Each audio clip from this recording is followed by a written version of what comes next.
changed. Because when I was in over middle case goods, found the man was still growing. Because we had Richmond, Cedartown, LA, and Corbin. And then we were buying more shore product in Summit. So that would have been like 2000. I know, you only got here and then where else? Yeah, I mean, I think there's an ethic of Two. Georgia. Cedartown. So some people teach like 5 or 6. But Full-time. See, LA may have 5. full-time load is 5. bigger seating.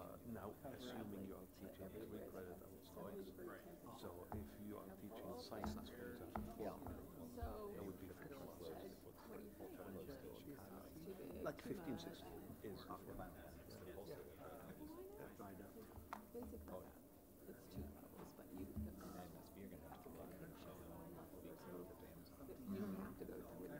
was work. Did they get a big contract? Too bad. Doing all the Amazon. Quite a big profit. Had something That's going on. the nature of work. I don't know. Well, they do. That's the nature. One Han had was that we work, the co-working. And they're seating and desking for a while now. I could probably have chickens there. Good evening. Welcome to the Monday, August 13th edition of the Muscatine Community School Board meeting. Madam Secretary, could you do roll call for us and a determination of a quorum? You bet. Director Bauer? Here. DeVete? Here. Dravach? Here. Finn? Here. Mather? Here. McCarter?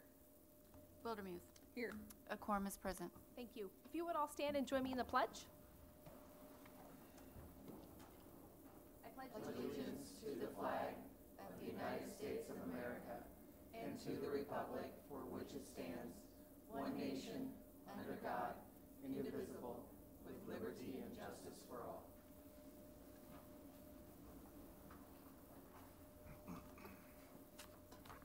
I'd like to welcome all of our visitors this evening, as well as our media representatives. We appreciate you spending time with us in council chambers this evening, or if you're viewing from home as well. As we follow through our agenda, the next item is our Citizen Speaks portion of the agenda. This is a time when anyone in the audience is welcome to address the board. We would ask that you step up to the podium, state your name and address for our board secretary to capture for our board minutes, and that you limit your comments to 3 minutes. And a reminder that we're glad to hear from you, but it is not a time for us to be able to respond to those comments as outlined by both board policy and law. You could always catch board members after a board meeting, though, for a discussion. Always takes me longer to say that than it does for anyone to come up. All right, so it doesn't look like anybody's coming up.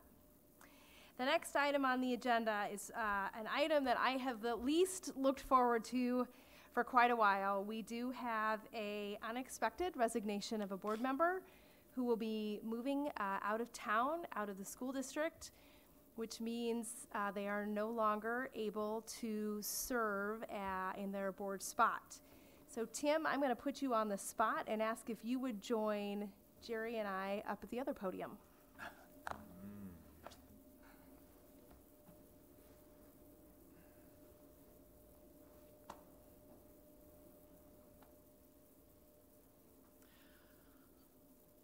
Well, Tammy is absolutely right. Tonight I was going to say bittersweet, but there's very little sweet in this. I've gotten had the opportunity to work with a lot of board members over I won't say how many years, and I've worked with a lot of folks that have shown great passion and for schools, for kids. But Tim, I've really worked with no one that has shown more commitment to the cause. And having you on the board has made me a better administrator. You always ask the right questions, sometimes tough questions, but they're always with the intent to do what's going to be best for the district.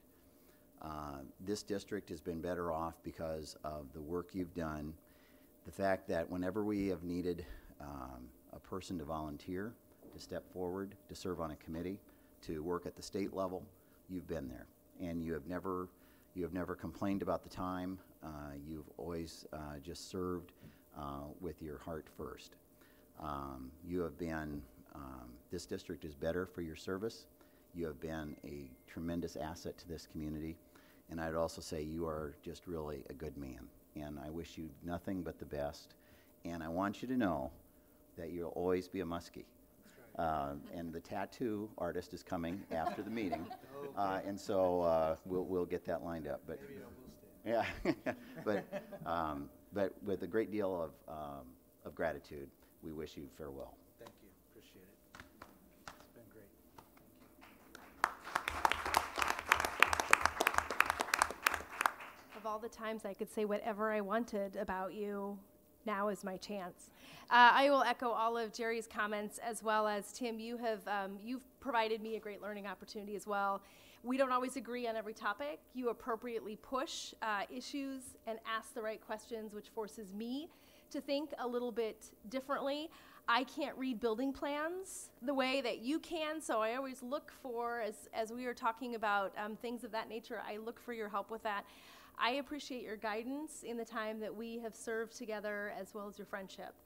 Sadly, we hate to lose you. However, students in the state of Iowa still will be fortunate enough, because I know that you're already talking about and looking about how you can continue to serve students. So it's still a win for our state, but you'll leave a big hole here. So we will miss you, and thank you for all the countless hours and miles and time spent between different committees that you've served on, even in Des Moines, back and forth. We certainly appreciate that.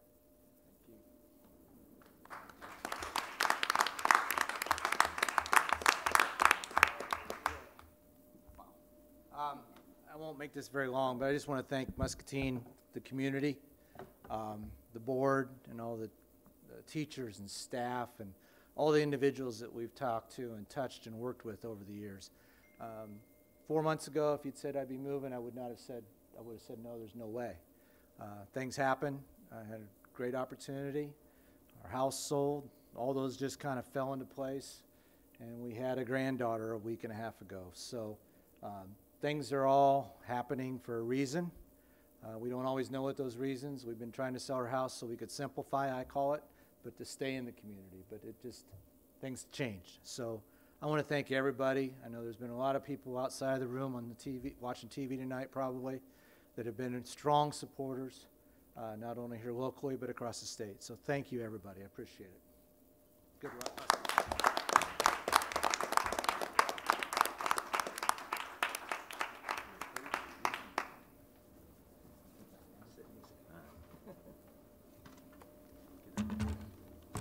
I can still sit here because I'm not off yet.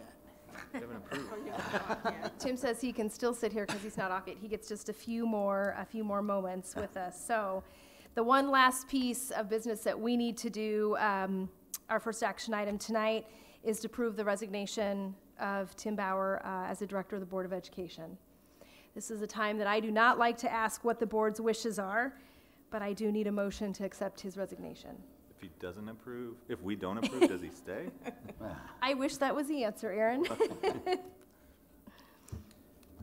I'll make the motion. And is there a second? I second that with great sadness.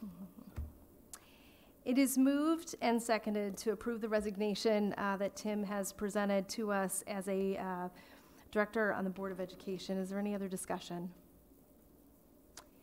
Hearing none, all those in favor, please signify by saying aye. Aye. And opposed?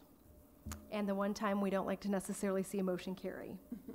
Tim, thank you so much. Thank you. You may be asking what happens next, and I promise before the night is over, we'll get there, but we have that listed as an item a little further down on the agenda.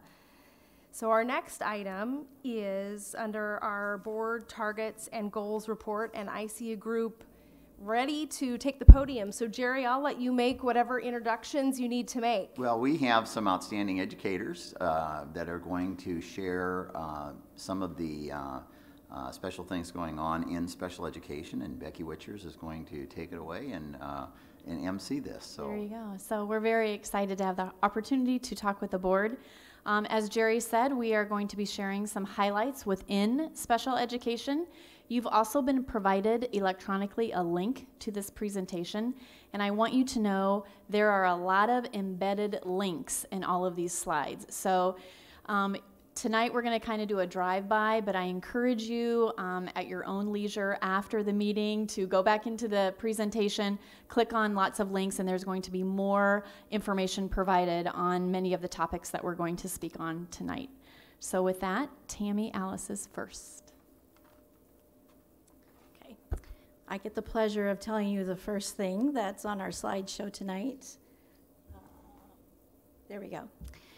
It's been my pleasure the last 2 years to be an instructional special education strategist for the district. I'm taking a new position next year as an instructional coach at Mulberry, but this was one of the more exciting things that I was able to participate in, and we were lucky enough. Muscatine was one of the 6 schools selected throughout the state of Iowa to participate in the statewide specially designed instruction grant. What this did in the area of literacy, by the way, and what this is a 3-year grant.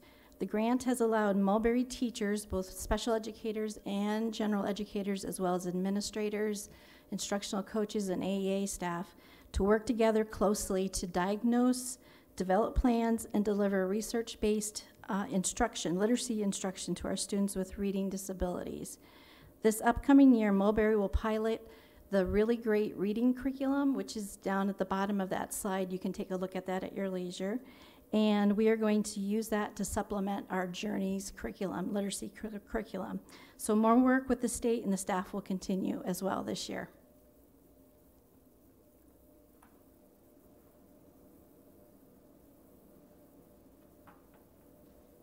Good evening. I'm Shannon Kelsey. I'm a special education teacher of level 3 students at Muscatine High School. Writing for Success has had a tremendous impact on my students. 10 of our 14 students participated this past year. All of them showed improvement in their communication skills, their ability to follow directions, and their willingness to try new things and conquer fears. Even more than all of these positive outcomes was the effect on their moods. Spending time with the horses made them smile, made them happy, and they came back in great moods and were ready to learn more academic things when they got back to school. So I hope you will continue to fund this program because its impact is invaluable to the students that participate.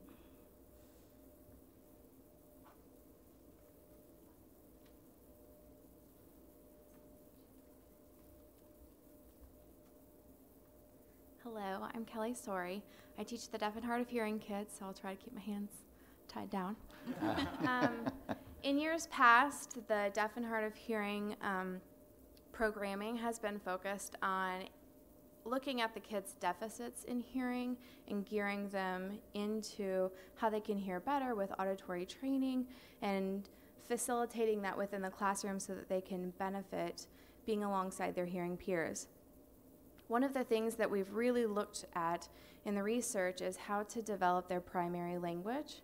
And with each kid, it's all very different. And as you'll see in the graphic, I view each of our kids as a soundboard.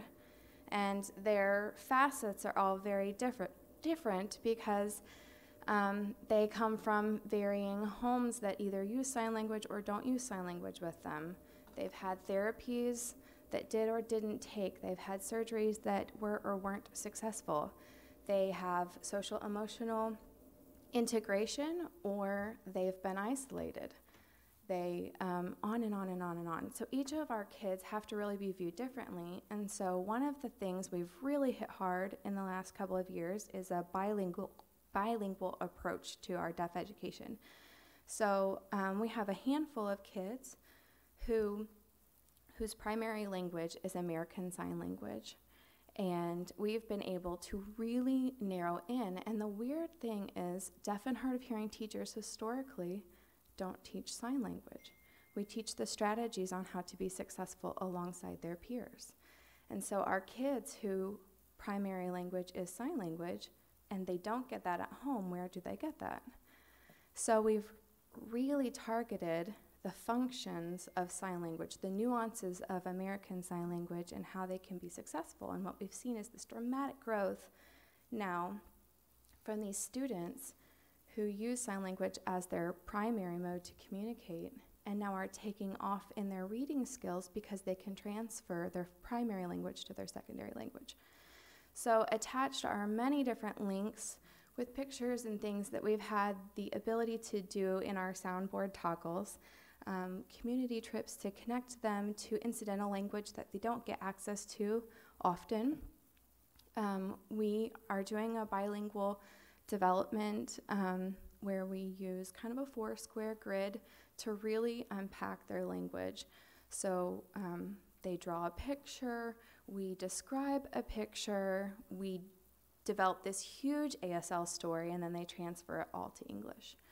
And that whole process takes us about a week, and the kids are just soaring in their creativity now to be able to generate thoughts of their own independent instead of always dragging that out.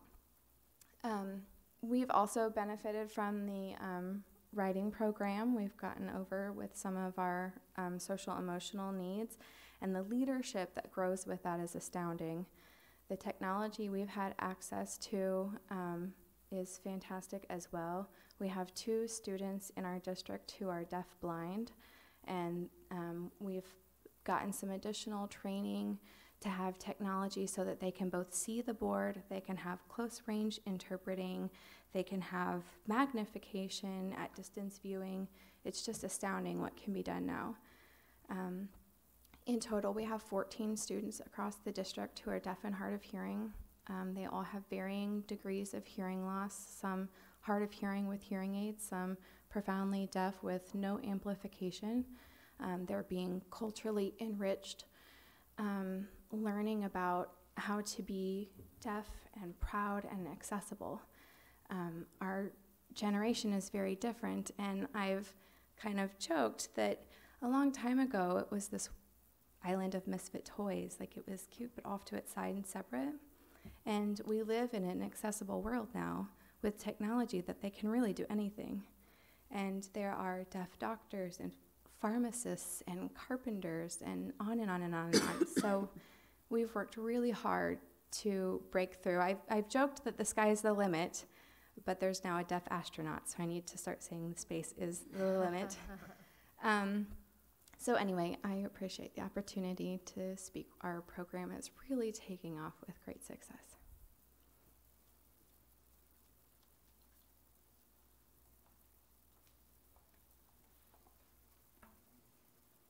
Hi, my name is Sarah Grime. I'm a special education strategist for the district here. I'm speaking on behalf of Megan. She is our assistive technology teacher at the high school. This has been a really great class for our students. It's given them a lot of access to a lot of different technologies they need to be successful.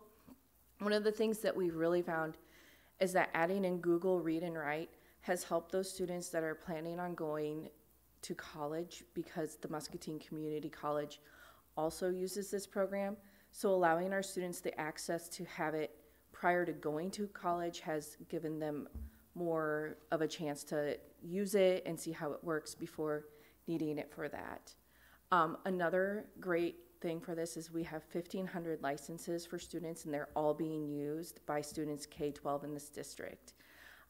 We have seen so many amazing things come from this. Kids that historically would not have been able to show us that they had the ability to write and think and have imaginations are just coming out with some amazing pieces of writing using the Google Read and Write. So that, along with other assistive technology, has been amazing for our district. That's me too. And now we're going to talk about the district behavior team. We're in year 2 of this. This is done through the AEA. We meet with Dr. Sarah Berchtold, and we have a building. It's per building, and Becky and myself and Tammy are on the team as well. And we are working on coming up with systems and processes to help us kind of streamline how we identify students with behavior and how we handle students with behavior and how we can keep them, not even necessarily, this isn't like a special ed track, it's for everyone. So how can we handle students that are showing us that they need help with certain things, and what can we do for them? So we're really excited for year 2 because we actually get to get in and do some diagnostic work with students and coming up with plans to help them be successful in school.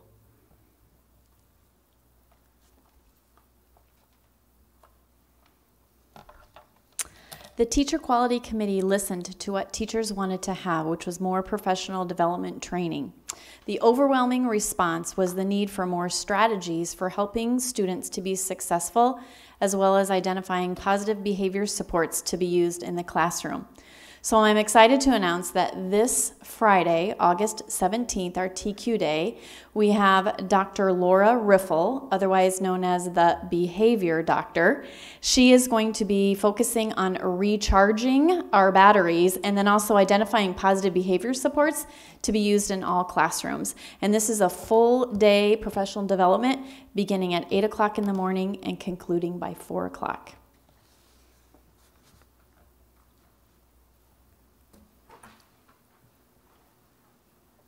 Now we're going to speak about co-teaching. So one of the things I was tasked with last year for the middle school was to work with them on their co-teaching for special ed and general ed teachers. We really focused last year on station teaching, parallel teaching, and team teaching. Research has shown that station teaching really has the biggest bang for the buck. So we felt like if that's the biggest bang for the buck, then we really need to teach our teachers how to do that well. We also surveyed them on their strengths and weaknesses to help figure out what their individual needs are so that we could help them as a team, co-teacher team, come up with what they needed to work on and how we could best support them. This year, we're really excited because on Tuesday, we are going to be having a full day PD with Susan Fitzel, and she is going to be working with our teachers on co-teaching, and then we will also have follow-up with the classroom teachers for support and implementation. And we will also be working with all of them, all teachers, general ed, special ed, and then instructional coaches, myself, administration will be meeting together to come up with a plan per building to help implement co-teaching in the buildings effectively. So in regards to staffing and training, this year we increased paras support at our K-8 buildings with creating 7-hour positions. This attracted many new applicants and it provided continuous support for our kids.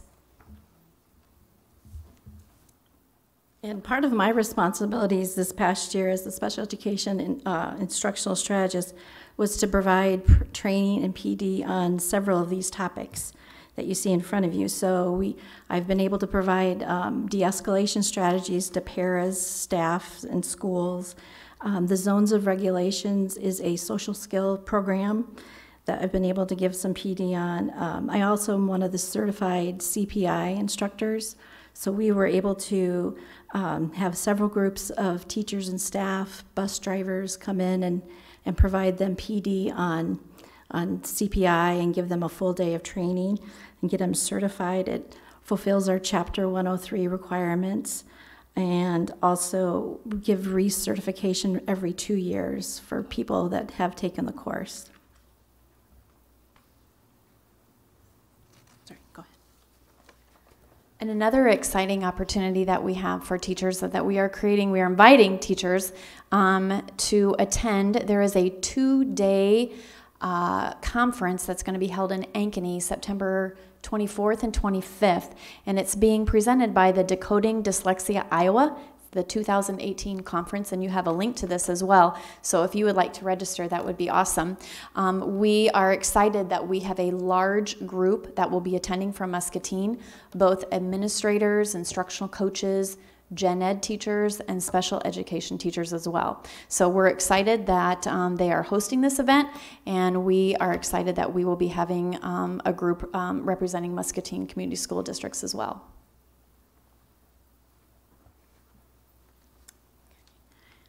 And now comes a section on curriculum and resources. Presently, we have students with significant disabilities in our district that partake in something called the Iowa Alternate Assessment. They don't take the typical Iowa assessments.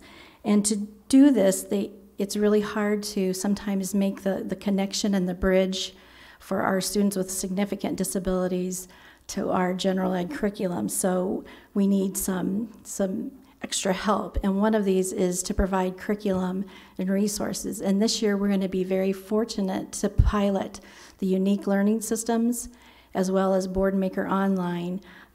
This will be able to really help them by presenting material that will be differentiated for their levels and then give them a very symptomatic, explicit, routine way to deliver that instruction.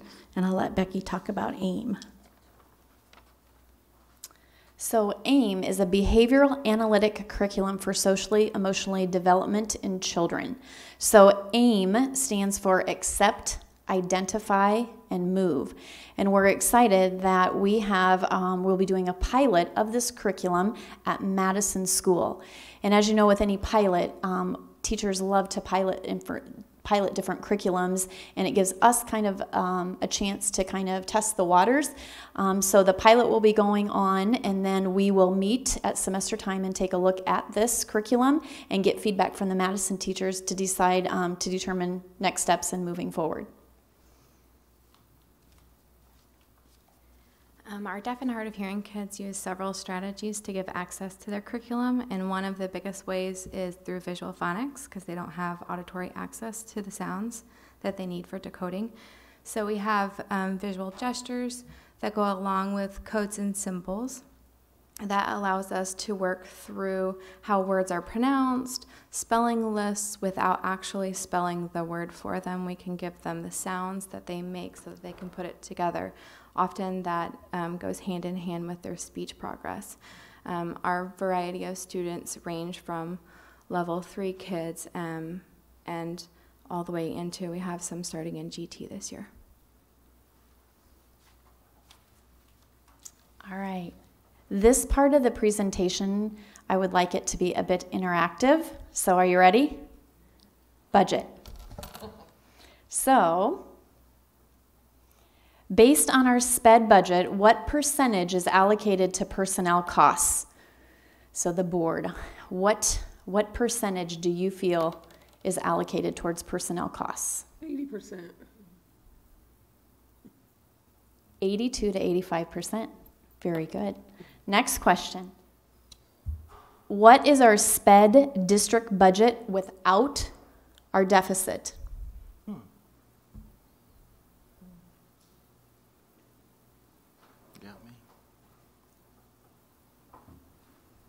I hear a lot of whispers. I'm just going to give you the answer.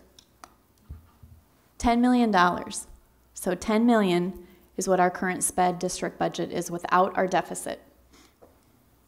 What is the total cost of SPED associates, or paras, as we call them, in our district?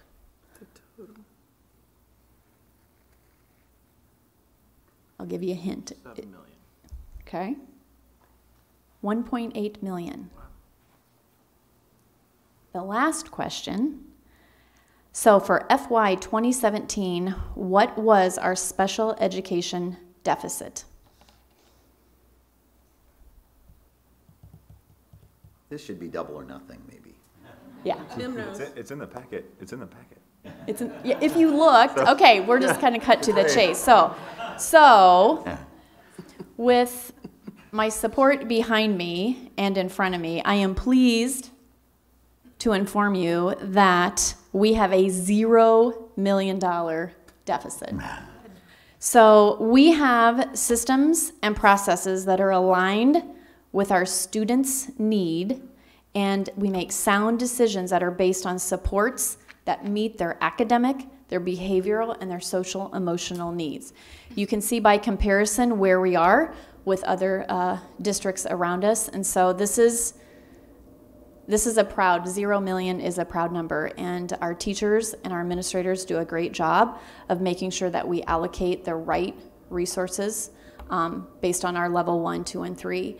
And Tom Anderson does a specific, wonderful job in keeping me in line with that funding source too. Because as you know, as you just heard for the last 15 or so minutes, there is a lot in special education.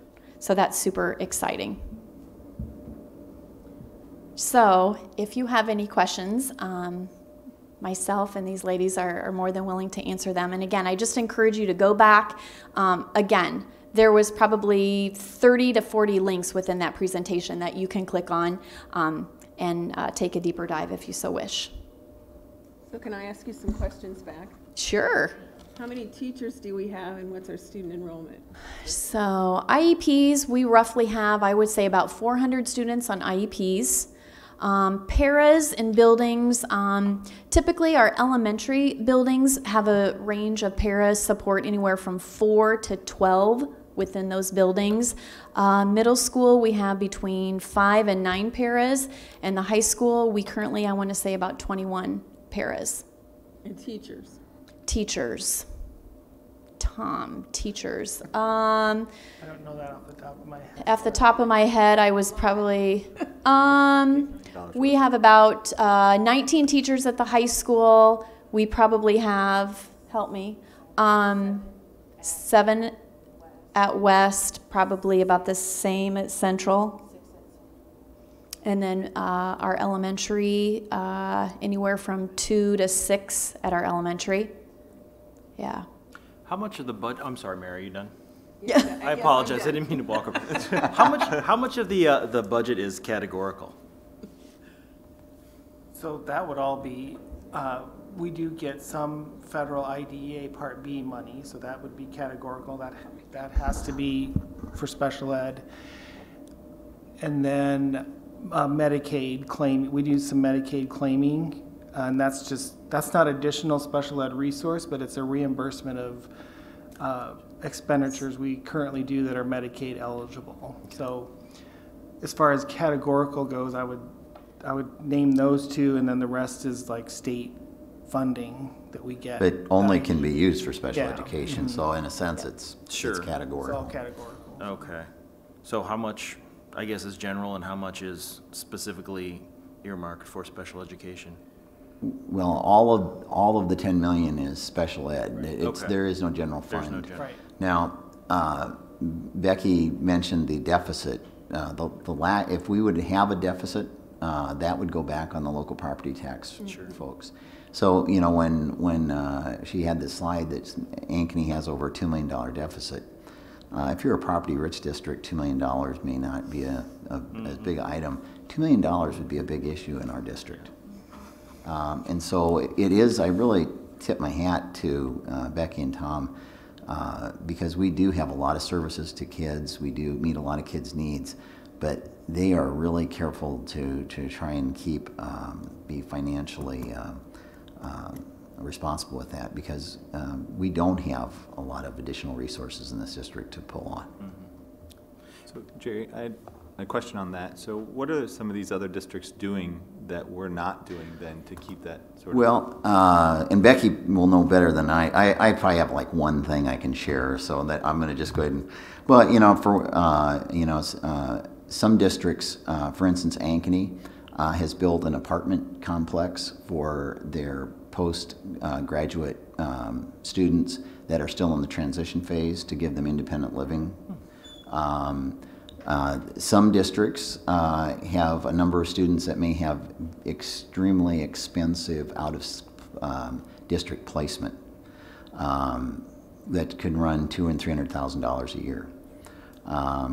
Some districts pay, and teachers, you may want to close your ears to this. Some districts pay a very hefty stipend for special education teachers.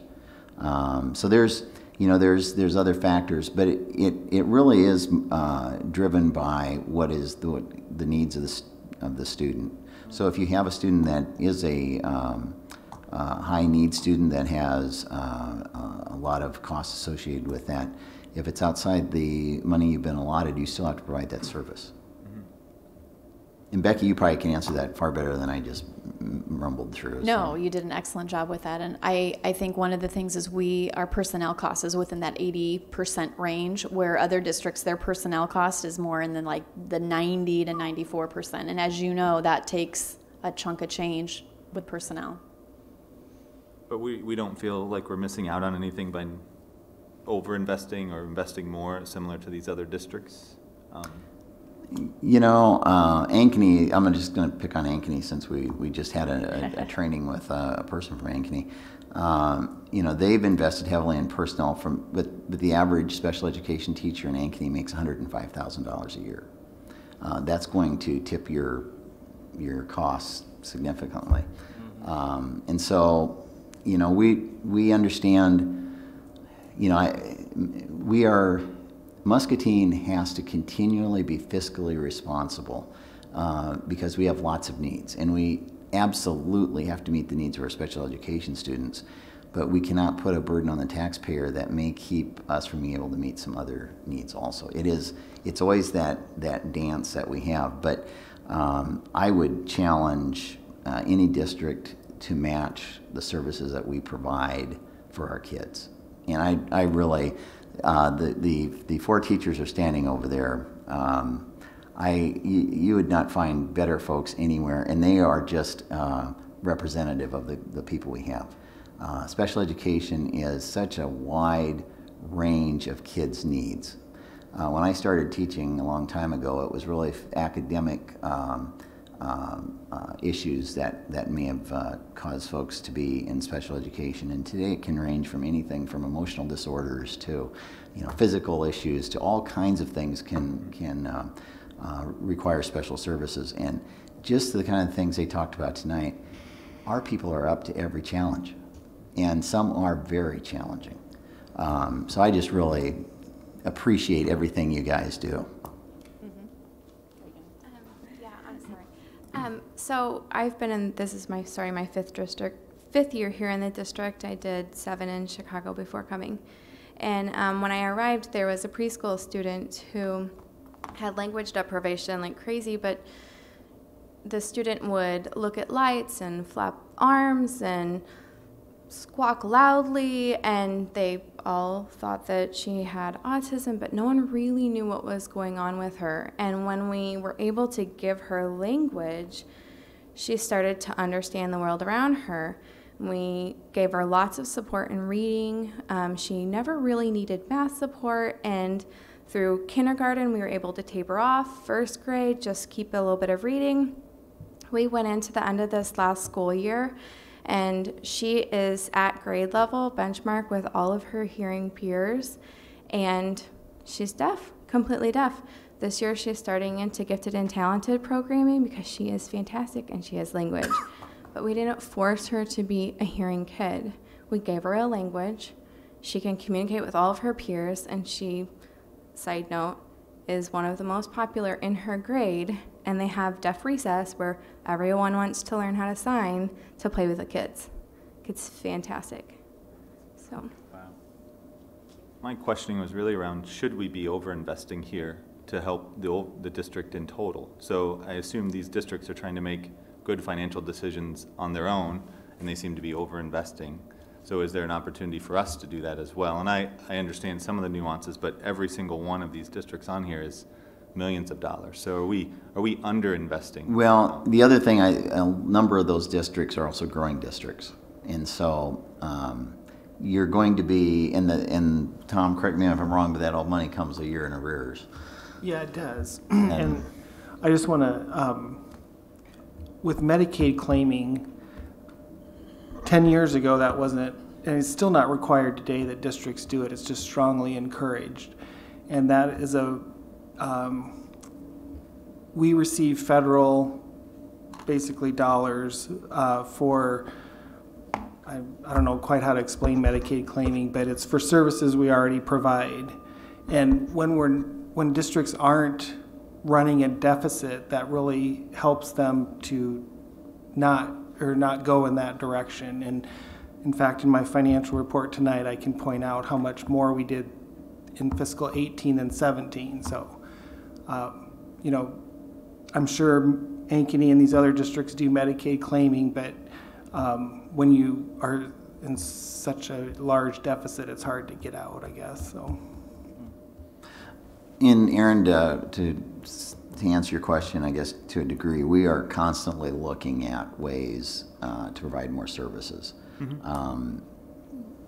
You know, we are we're about at the state average for the number of kids, a little bit below I think the state average in number of kids with an IEP. But we don't want to just throw money at the problem. We want to make sure we're doing things that we think are going to help. And we, by increasing, for instance, we went from part-time folks to full-time aides. That was a significant investment, but we felt like if we could offer folks a full-time job with benefits, that we would get some people with higher qualifications, and we have. And so we're continuing to look at those kind of things, because I think the bottom line with special education is the quality of people that you have working with the kids. Mm-hmm. And, like I said, these 4 are great examples of that, but, we need to continue to put our money into professional development. We need to continue to put our money towards making sure we get the best teachers we can. And that is becoming a real problem, because the demand for special education teachers exceeds the supply. And we very well may need to start having the conversation about, are we going to look at signing bonuses? Are we going to do something to attract the teachers we need? Because right now Becky can speak to it better than I can, but across the state it is a deficit. It's hard to find a strat too.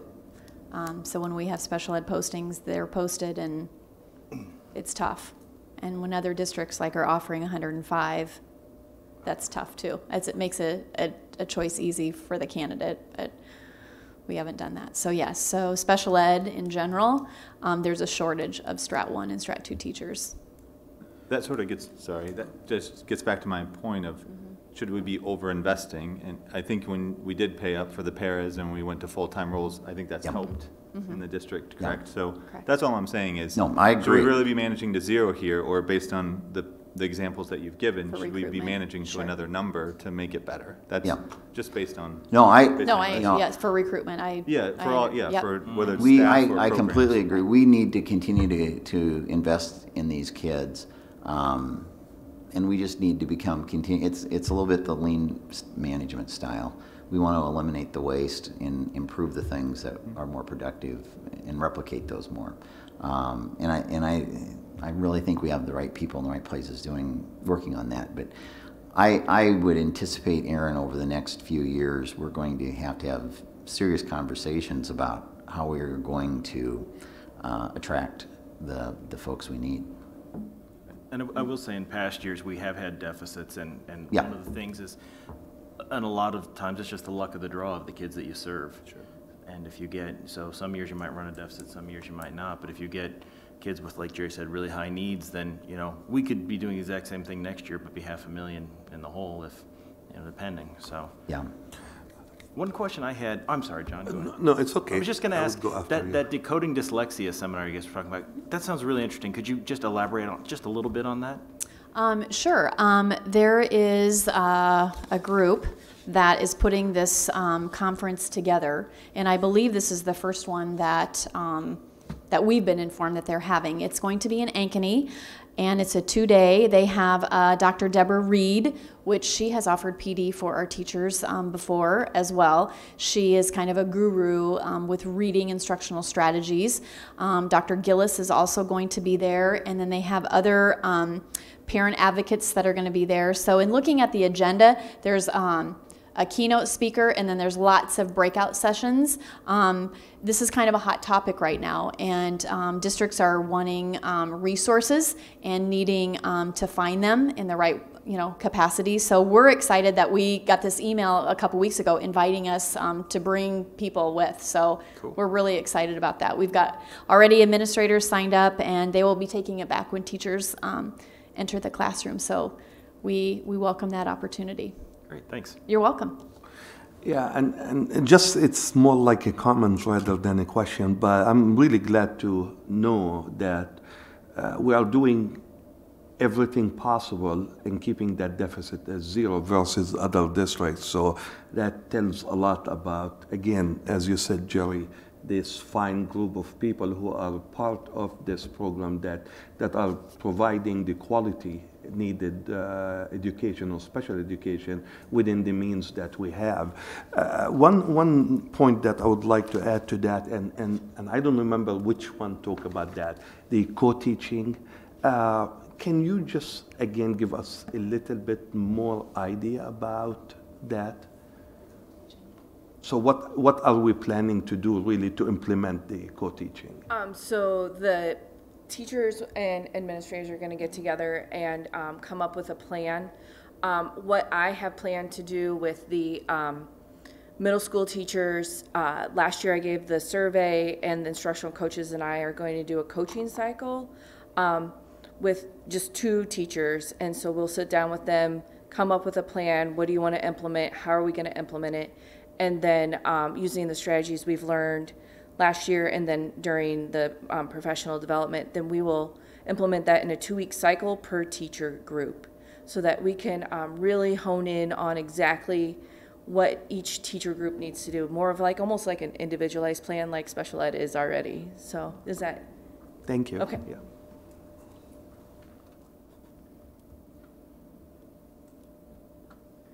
Ladies, thank you so much. You can certainly tell you gave us some great information. You gave us a chance to have a great discussion. So thank you for coming and spending your Monday evening with us.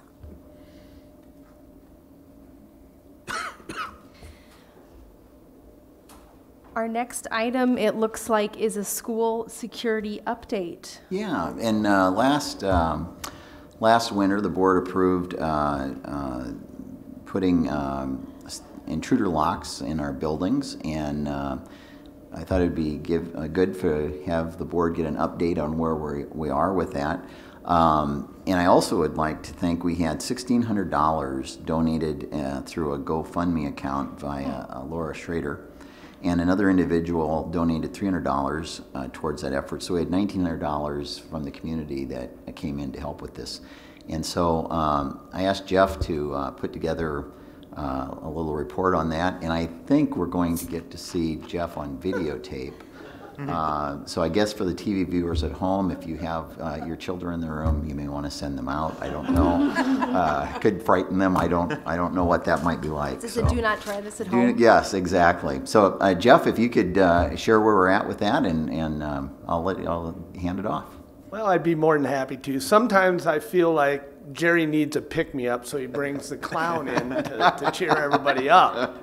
So about a week ago, Jerry said, hey, it'd be very nice of you to show up at the board meeting and update the board on where we're at with the security system that we have done here this summer. But that was followed up with, I'd like you to do a video. And I go, what? Come on. So there is a video, but I want to just kind of go through what has brought us to this point. And excuse me while I put these on. I developed an 8-year plan to recore the school buildings to the intruder locks. As of last spring, that got bumped up. We were 3 years into it, and we had 5 left to go. So in 2.5 months, we had to do what I had planned for 5 years. And to report to the board, we are basically 95% there. Now, understand, we realize there's going to be some issues and hiccups and stuff that we will address, but I don't see anything major. We're handing keys out right now as we speak to the buildings we did. Those buildings were Grant, Mulberry, Madison, McKinley, and the big ones were West and the high school. So it isn't just a simple thing of going in and removing a residential door handle. The high school, I had 2 guys on that for 2 months straight. That's all they did day in and day out. And then I had another individual that went around and did the elementaries, and then we teamed up on West. So with that being said, the main goal that I set out to do this summer was classrooms first, Secondaries would have been office and media, stuff like that. And you're going to see in this video, you're going to hear the word bypass core. And what that relates to is that there is, each of these schools have a coring system singular to that building. But on the inside is a bypass core where anybody's key in that building will work to lock down. Corridors and stuff like that, those will have bypass cores. So when teachers come in on the weekend, they can get through the corridors so they're not specific. So with that being said, I'll play this and then try and answer any questions you guys might have. And please try not to laugh.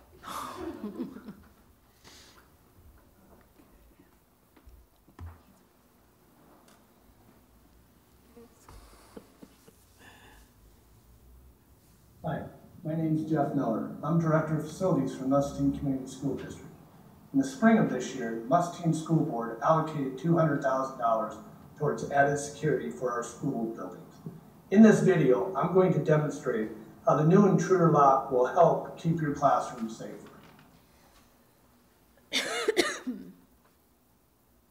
The old classroom locks required exiting the room to lock a single cord to secure the classroom, leaving the staff member exposed in a lockdown situation.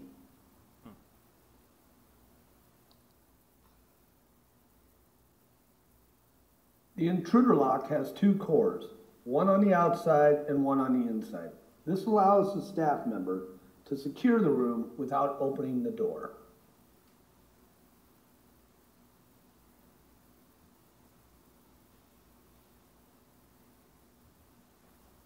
We know that staff members move around the building during the day.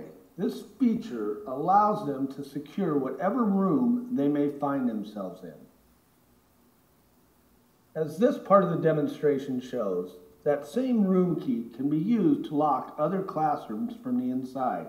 It is not restricted to just one.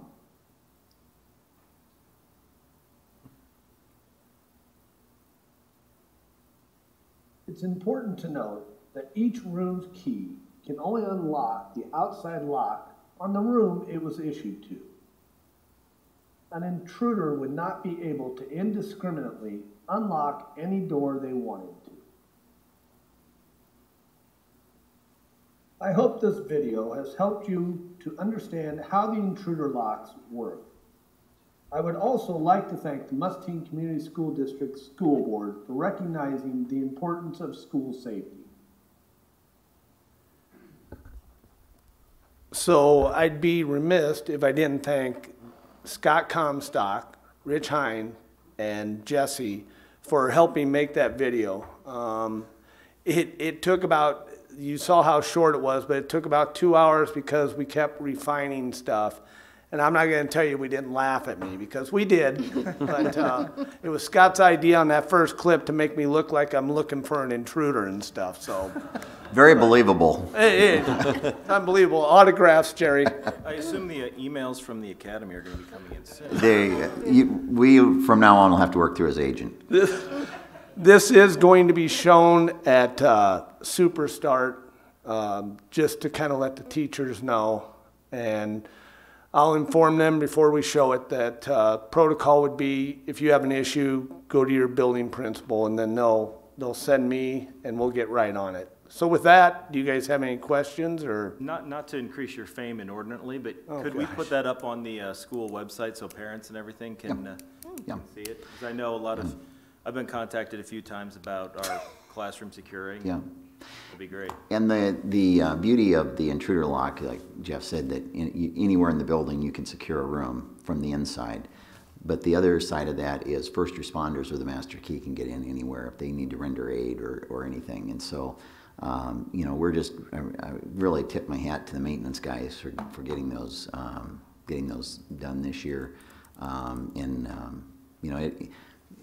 You know, we continue to look at building security, and as a matter of fact, Jill and Anna are going to talk a little bit about some additional things that we're going to be doing here. But this is something that we have to continually take a look at in making sure that our buildings are not only safe, but that parents and kids feel safe.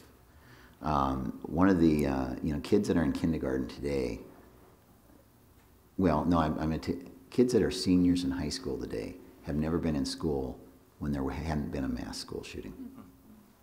And it's almost crazy to think about that, but kids do think about these things. It is in the back of their minds, in the back of parents' minds. And we need to do everything we can to make sure that they feel secure. And the work Jeff has done here is really good stuff, and will make our buildings safer. So Most thank you, definitely.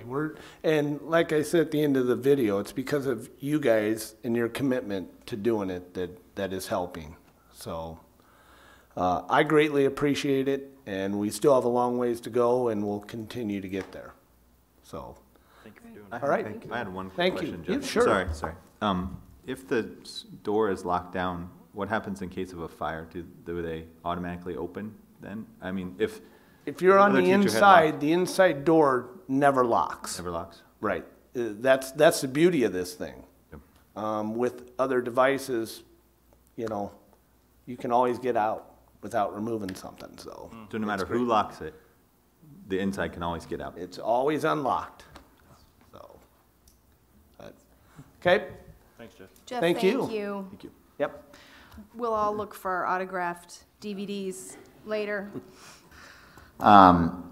The other information that I'd like to have presented tonight has to do with a system that we've talked about for a few years, and from everything from price to application didn't quite fit until now. And so Jill and Anna are going to give us some information about an action item later in the agenda on the Raptor system, and that sounds really fierce, but the Raptor system is a way for buildings to verify that people coming into the building do not have any criminal past that should keep them from being in a school building. It also allows us to monitor others that may access the building. And rather than me rambling on, I'll let the two people that have spent quite a bit of time working on this take it over. So, Jill? Thanks, Jerry. I'm Jill Berkwin, HR Director. This is Anna Raymond. Most of you have probably not met Anna. She's our new hire in HR as an HR coordinator and handles all of the onboarding of the hourly staff. So she has done a fantastic job of talking with Raptor and putting this together. I am going to talk the first half of our presentation kind of about Raptor. I'm going to sound probably like a salesperson. And then Anna's going to get into the nuts and bolts on how it works. And then we do have a video on YouTube. It's Waterloo Schools and how they use Raptor. And it does not star Jeff Miller, so just so you know. Okay, so what is Raptor? Raptor is the nation's leading provider in integrated school safety technologies. Their mission is to protect every child. They've protected over 22,000 K through 12 schools to date. And since their inception, they've alerted to over 50,000 sex offenders and issued over 250,000 custody alerts. And we are looking at two of their safety products. Web-based visitor and volunteer management software. Thanks. So instant screening for visitors. Each and every time a visitor comes in, they are instantly screened against the sex offender database. They can also be screened against a district database that we would put together, probably specifically with regarding custody issues. And it would allow us to have accurate records to ensure that each and every visitor is screened who enters our school buildings every day. And the Raptor Visitor Management System will quickly allow us to create any reports, whereas now we're not really able to do that very accurately. So the volunteer portion of their program automatically tracks the hours of every volunteer in our schools, and every volunteer will be automatically submitted for a complete background check if the nature of their volunteerism is designated that it needs a background check. So for instance, if somebody's going to go on a bus trip or an overnight trip, we might want to do a complete background check versus just the scanning of the sex offender database. So there's going to be no more searching through lists and phone trees and for the secretaries in the buildings. All of it will be kept inside the Raptor web-based program. And it will also allow us to run any kind of reports. It'll save a lot of time and allow us to also recognize recognize our volunteers, because we have many that put in a lot of hours in our buildings. So why Raptor? They have screened 64 million visitors this year to school buildings. They have sent out over 52,000 alerts, and over 12 million children have been protected.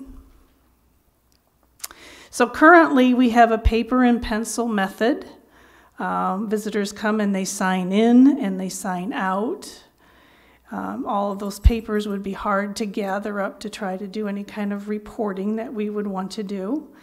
Again, if we want a volunteer to be background checked based on the nature of their volunteer activity, those papers would come into the HR department and we would run a full background check at $30. Visitors and volunteers badges can be lost or not returned, which can be costly. And again, the whole reporting capability is really very laborious now and really probably almost non-existent. With Raptor, we have instant sex offender screening. That database, Waterloo said, is updated weekly. Anna has been told it's updated now daily. They would be applying through the Raptor online volunteer application that would screen them at the application process. So we would know if they would be able to move through the rest of the process after they're completing their application. They will get a personalized visitor or volunteer badge, and Anna will talk more about how that works. If we do want to do a full background screening, it's $25 through Raptor, so we'd save a little bit of money there. Again, it allows for district and school-based reports and a lot more accurate information than we currently have to try to recognize our volunteers. So when we started this process, Anna sent out a survey to the school buildings, and these are representative of the numbers that she got back. So for instance, Grant has approximately 40 visitors to their building per day and 32 volunteers during the school year. And I'm not going to read all those numbers to you, but it's quite a few people coming and going currently that are not being checked. Anna?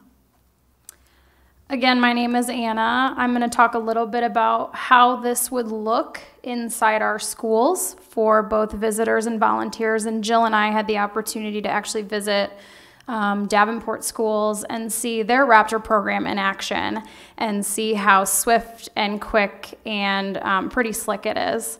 So I'm going to talk a little bit about what that looks like. So the first visit, and I know it's a little bit small on the screen there, but I'll explain everything. A visitor would present a government-issued ID. That would be scanned through a Raptor scanner that we would purchase. And there are options for those individuals who don't, have a government-issued ID. We can verbally just take their name and date of birth because those are the only two things that are scanned within the sex offender registry. That's all that's needed to verify from that registry. You'll see in the video actually that the Waterloo School District has taken the time to create a visitor verification form. So if that individual, that visitor, doesn't have a government-issued ID, they may request other forms of identification that have full name and date of birth. So we definitely don't want to exclude, we want to include, and there are options. But we would hope for a government-issued ID. Again, that's going to be immediately screened against the sex offender database.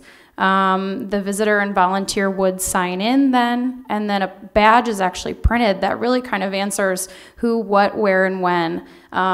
Your name is on there, the date and time you checked in is on there. You can choose, I'm going to this classroom, I'm going to the cafeteria, I'm going to help in this area. So we can build those options within the program, and you know, it shows when you're there, it shows why you're there, and who you are. From the ID, it will also take your photo, so there's a photo on there. Unfortunately, those without a government-issued ID would not have a photo, but they would have that complete badge with all of that information. If a match is confirmed, there is a notification that pops up, and immediately a predetermined list of personnel would be notified. So, you know, the secretary who would be actually taking the badge, you know, can ask the visitor to take a seat, wait, and backup support would come. So it would require the secretaries to take the badge and help the visitor through the process the first time, but on any subsequent visits, all that's required is a visitor volunteer sign-in kiosk. So once you're in there, your information is saved. We were at Davenport Schools, and we probably saw 6 to 8 people just come in, check in, type in their information, print out their badge, and they went on their way. And every single time you would come for a subsequent visit, you're actually again screened against the sex offender database.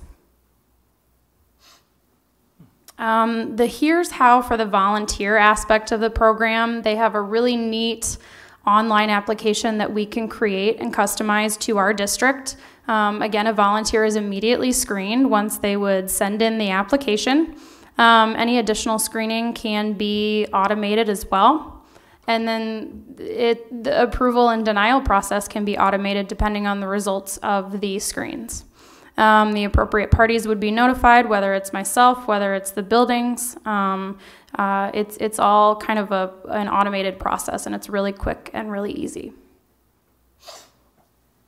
So we did explore the cost, and for the first year, for everything, for each building to have a system, visitor and volunteer management, would require $15,525 for year one. That includes the software access fee, database setup, remote installation and training, scanner printer, visitor badges, and then shipping and handling. Any subsequent years would just be $540 per location for that annual access fee, the renewal of the software. If approved by the board, our next steps, we would really dive into this. Obviously, we would have an implementation call. We would order the products, and they would be installed. We would be looking to create a visitor and volunteer handbook so that there's guidelines for our visitors, guidelines for our volunteers, somewhere where our community can go to know, what it's like to be a volunteer, what it's like to be a visitor in our schools. We would also create, visitor and volunteer policies and procedures, including guidelines for if there was a denial in the buildings, any emergency situations, things like that. And we have assistance from, other school districts and examples that they've given that they have with regard to their policies and procedures. Obviously, we're looking for a lot of thorough training for our Raptor users. And, we would be sending out communications to our community, our school district community, about the implementation of Raptor. The timeline just depends on a lot of things. I had read just before we came here that it just takes a week to ship out the products once you've had that implementation call. So it can happen pretty quickly. We could really roll this out in November. We could be taking IDs and scanning visitors November 1st. So you know, unfortunately, we don't have Jeff Miller in this video. Maybe you guys would want me to create one for our school district. I'm a great actor as well. So this video, though, is from Waterloo, and this is going to be Raptor in action and how they've implemented Raptor in their district. It'll answer great questions that you may have, and then we're looking forward to questions from you after the video. Hello and welcome to In Our Schools. I'm Katrina Heeman. Safety is something we take very seriously here in the Waterloo Community School District. A federal grant has allowed us to purchase Raptor, a visitor monitoring system, for all of our schools and our Education Service Center. This allows us to keep our children safe and unwanted people out of our buildings. Please join us as we take you through a step-by-step procedure on how to use Raptor in all of our schools. Why is the district using Raptor? Raptor's first and foremost best quality is screening for sex offenders. This allows us to keep our students and staff safe in school. Raptor software checks your name and your birth date on your driver's license and compares it to the National Sex Offender Registry. This is the only information scanned from your license. The registry is updated weekly by Raptor staff in Texas. It also allows us to track who is currently in our building. This is very beneficial if a school needs to evacuate. You can access Raptor from any location with internet access and can pull who is currently in your building. Raptor is also very beneficial for reporting volunteer hours. The electronic tracking of volunteers makes reporting to nonprofit organizations such as Big Brother, Big Sister, and Teammates much quicker and easier. This visitor monitoring system also allows us to add comments such as custody arrangements or low lunch balance to each visitor. When someone is scanned or entered, a reminder appears allowing the Raptor operator to remind the visitor of the note. What does this mean to me? Every visitor or volunteer will be scanned through our Raptor visitor and logged into the system every time they visit a school or the Education Service Center. With just a few easy steps, you can be scanned into our system. If you are a visitor, you will need to be scanned in at each school on your first visit. If you are a volunteer, you can be scanned in once as the volunteer database is district-wide. Once you are scanned into the system at your child's school, your information will remain. On your first visit to a school, you will need to bring either a current driver's license or other government-issued ID such as state ID or passport. Consular cards are also acceptable. You will need to present your government-issued ID to the person in the school's office. They will scan your license and give you a sticker ID badge to wear throughout your visit. What information is scanned from my driver's license? The Raptor scanner only reads your first and last name as well as your date of birth. This is the only information needed to check against the National Sex Offender Registry. What if I don't have a government-issued ID? If you don't have a government-issued ID, you can obtain a district notification approval card from your child's school or our Education Service Center. Just bring in proof of who you are, such as a letter from your employer, letter from your landlord, or a transcript. The Waterloo Schools employee will issue this card once you establish your identity.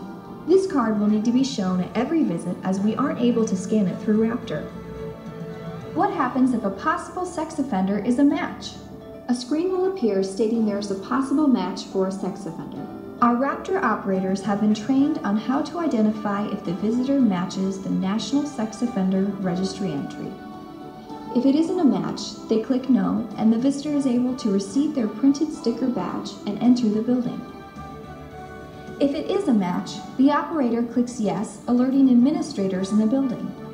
The administrator will pull the visitor aside and discuss the district's policy regarding sex offenders visiting the building.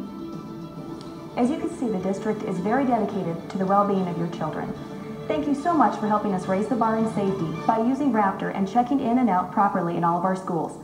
Please join us next time for another edition of In Our Schools. I'm Katrina Heeman.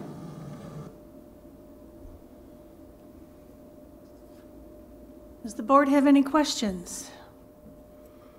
Does Raptor provide cybersecurity to keep that information protected, encrypted, that sort of thing? I do believe they do in their Texas branch. That's definitely something we could ask for more questions on, how that data is maintained.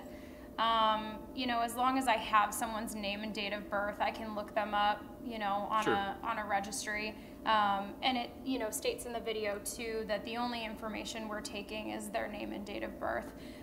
But yeah, I'm assuming so and hoping so. Sure. Well, and also, I mean, I guess protecting the, whatever the database, the computer network from hacking or anything like that from the outside where it could be compromised. They do have a whole support team as well that kind of comes along with purchasing the Raptor software and the hardware that is there to support and answer any questions as far as that goes as well. And the other question, I don't know if it's for you guys or for Jerry, but I would assume that this data would be subject to public information requests. I mean, there's nothing confidential about it. The National Sex Offender is... No, that I know, but I mean, in terms of if someone were to request, hey, I'd like the name of everybody who visited Mulberry last year. I mean, that would be, I think, a legitimate public request, right? Yeah. Okay. Yeah. Great, thank you. And to be honest with you, it is now, because we do have sign-ins, and so if someone, you know, could request that now. It'd be a little easier to do. It'd be a lot easier this way. Yeah, a lot One easier. of the two things that I just wanted to highlight that the ladies mentioned, I think we could do a much better job of tracking and recognizing our volunteers. I think we have a lot of people spend a lot of time in our schools, and we don't do a good job of recognizing them and to encourage that.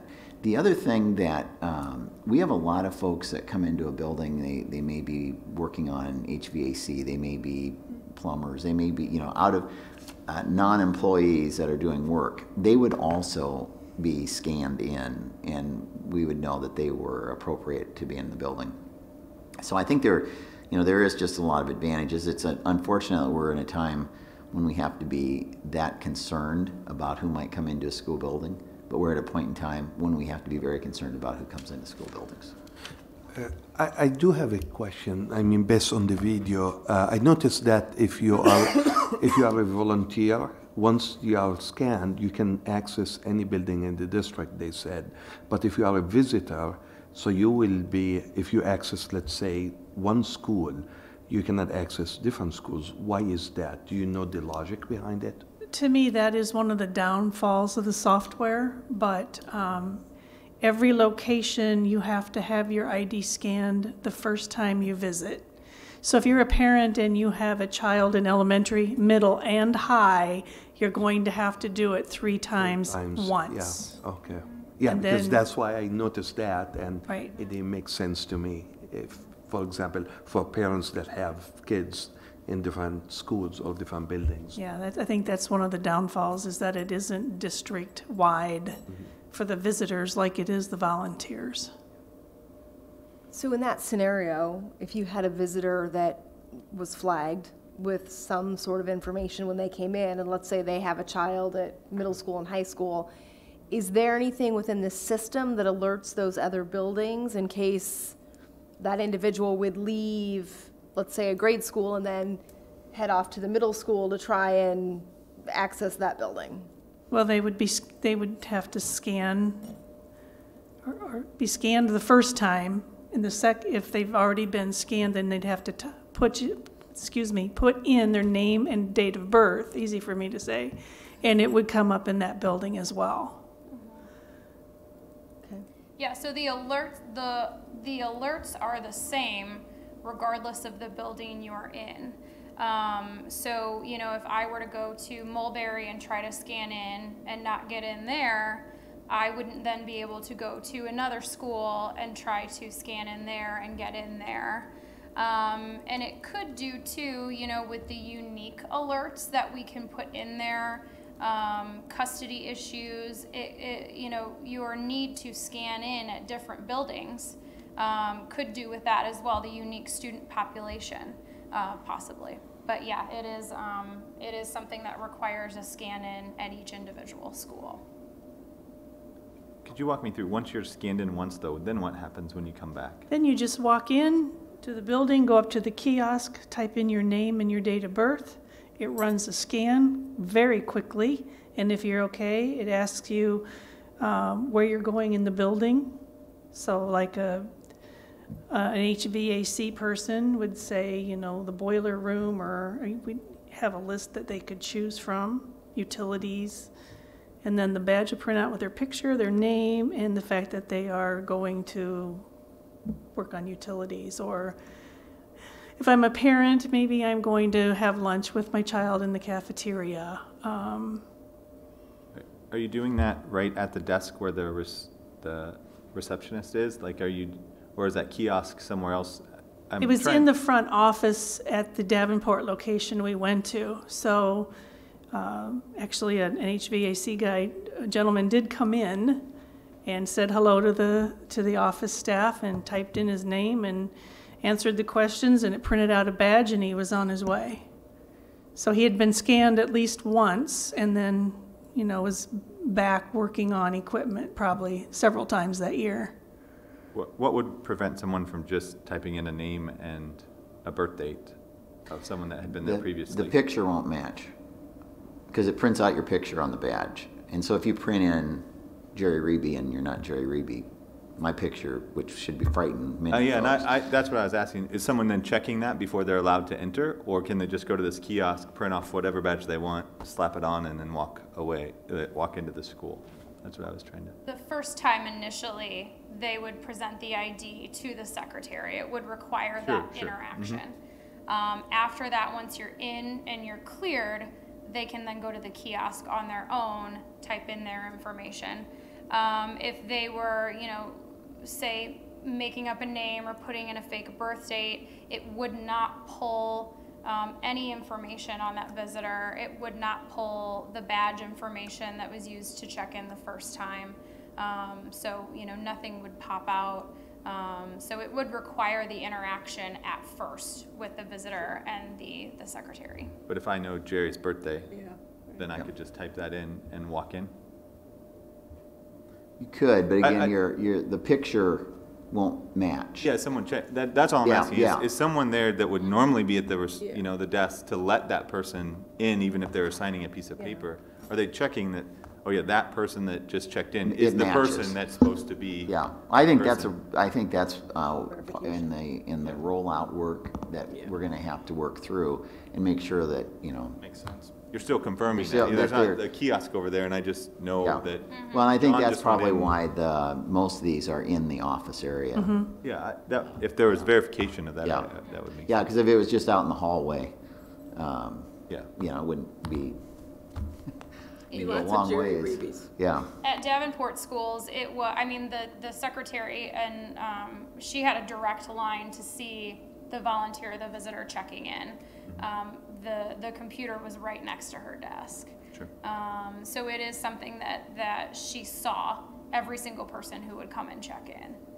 And the beauty of it is if you have 42 visitors in one day or 1 week, you know, once they've been scanned once, then it takes the burden off of the secretary to have to do that process. They're come in, punch their name and birth date in the kiosk, and they're off. You know, and the secretaries know the people that come to their buildings by and large. Once you're in the database, then how long will it be before you would, when I come back as a returning volunteer, how long is it before you run my information back through the database again?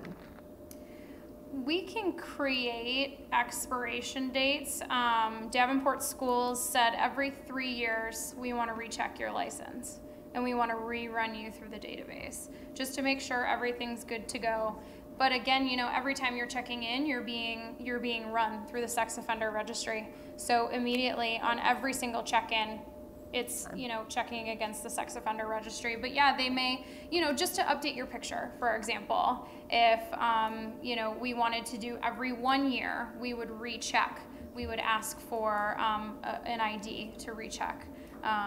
We can really be flexible with that as far as an expiration date on those types of things.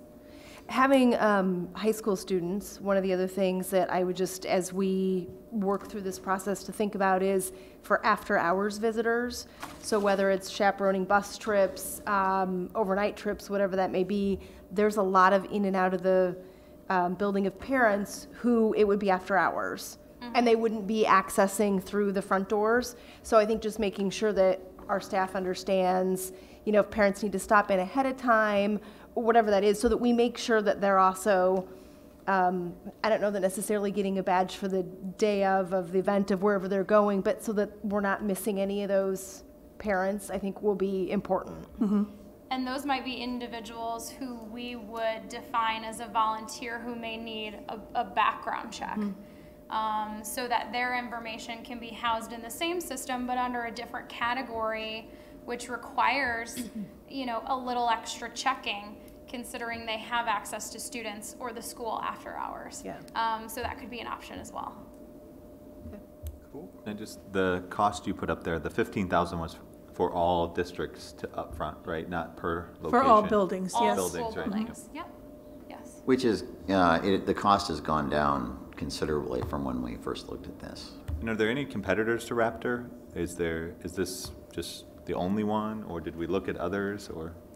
They seem, we continually hear Raptor, and I truly haven't heard any other names within this, with this type of software.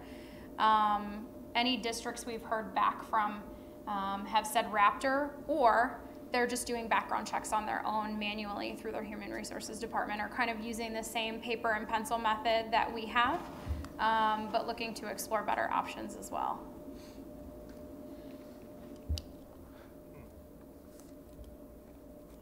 Yeah, I want to say when we first started looking at this, it was closer to $50,000. And back 3-4 years ago, maybe 4 or 5 years ago now.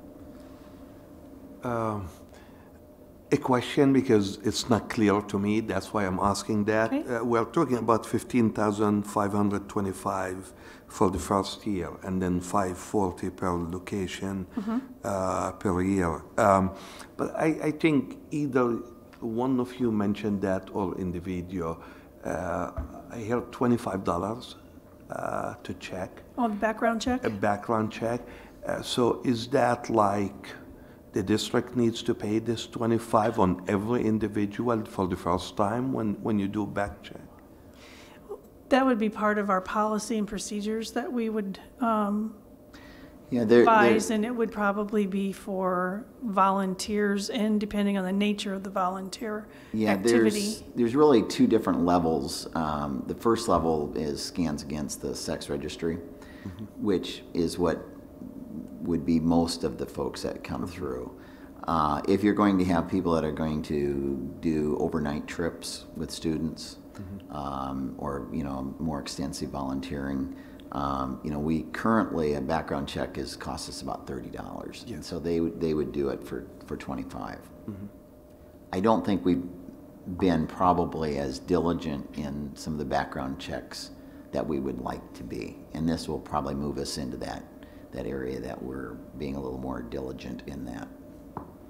But it will not be, for example, for parents that are visiting, let's say. No. That's good. Okay. No, but probably for the parent that's going to go on an overnight field trip, or, you know, an extended trip with students or something like that. You know, I think that's part of, as we go through the process and determine who should have more extensive background checks. Okay.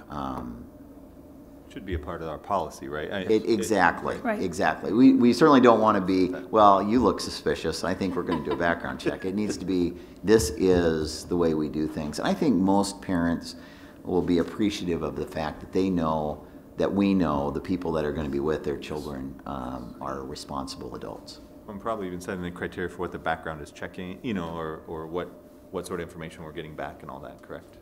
Yeah, I typically, and Jill probably can speak to this better, but mostly a more complete background check would have things like drug offenses or criminal convictions and those kinds of things. Credit check. Thank you. Criminal. Is this something we need to do an RFP for?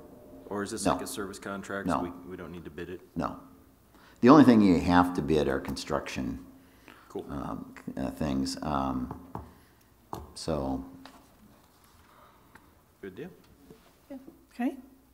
Thank you. Ladies, thank you. Thank you. All right, I think that takes us through board targets, goals, report. Would that be a true statement?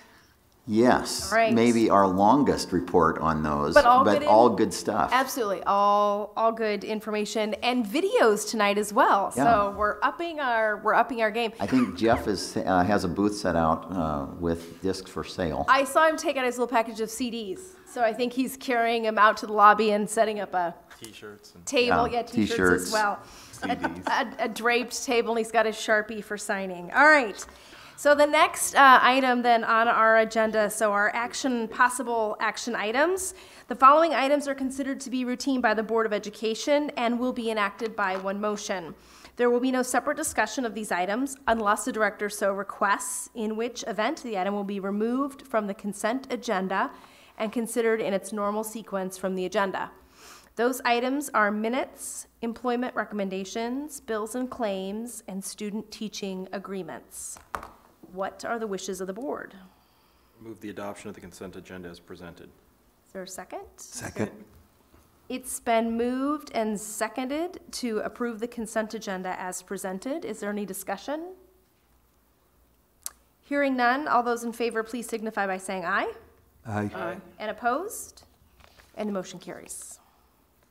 That takes us to approving the administrative regulations for policy 401.9, payroll deductions.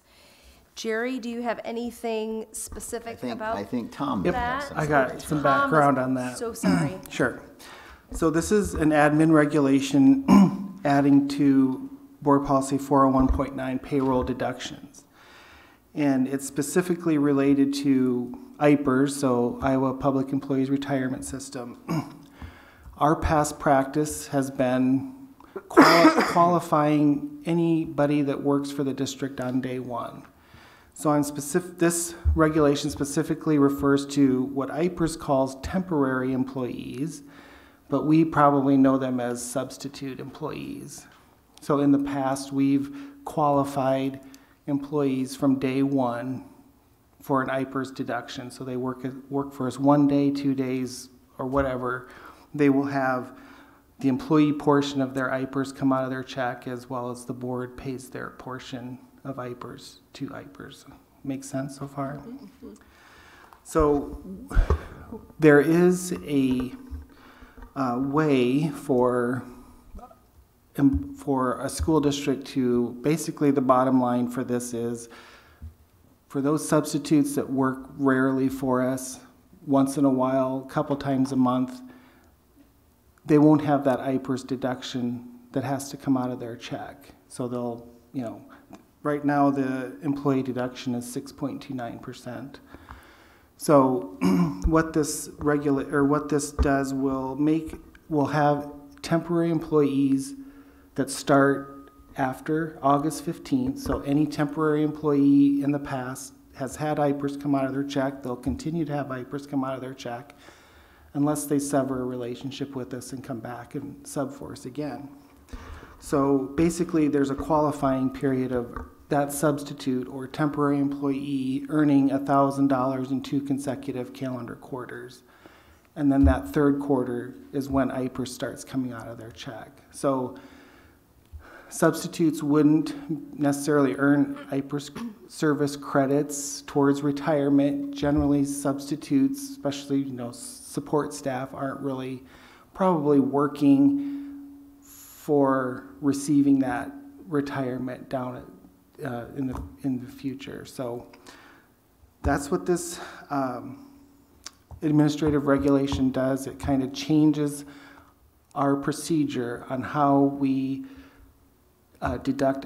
when we deduct IPERS out of temporary employees' checks. So that's, again, substitute employees, or it could be a seasonal coach that just coaches for us for one particular season, and that's all they do. So any questions on that? Or Tom, this verbiage that's in our board book came from? The IPERS handbook. Okay. So it's not, you didn't wordsmith Right. it all by yourself, although it's No. very well written, but It's seriously out of the IPERS handbook, and we are required by IPERS to have this document in our board policy if we're going to change the way we qualify employees. okay. And it's very simple way of tracking. Every finance system can track. Once a quarter, you run a report who has earned $1,000 in 2 consecutive quarters, and then they start a deduction. So. Okay. What are the wishes of the board on item number F? Well, I move to approve the administrative regulations for policy 401.9 payroll deductions. Second. It's been moved and seconded to approve the administrative regulations for policy 401.9 payroll deductions. Is there any discussion? Hearing none, all those in favor, please signify by saying aye. Aye. And opposed? And the motion is carried. The next item is to approve the administrative regulations / exhibit for policy 505.4, which is student medication administration, diabetic self-medication consent. Yeah, this is something that the legislature has given schools the option to do.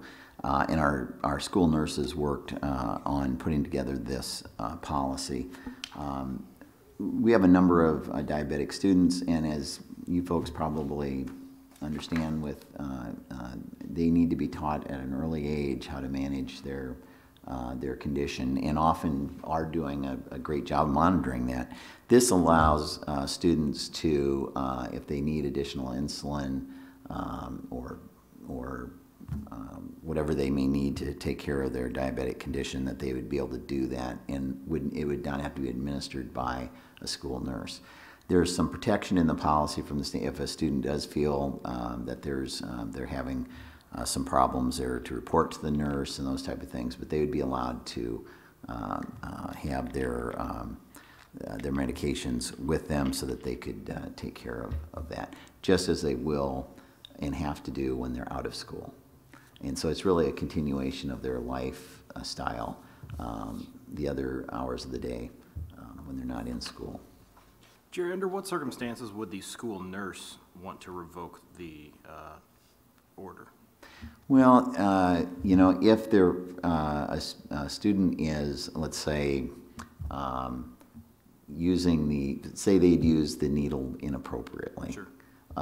Or let's say they were selling their insulin. You know, I mean, those are really extreme examples. Right. But, you know, I think in any policy like that, you want to have a safeguard if a student is not, or if a student would refuse to take care of themselves and do the monitoring, and that, you know, they may not be at a stage where they are responsible enough to do that. The nurse may want to revoke that.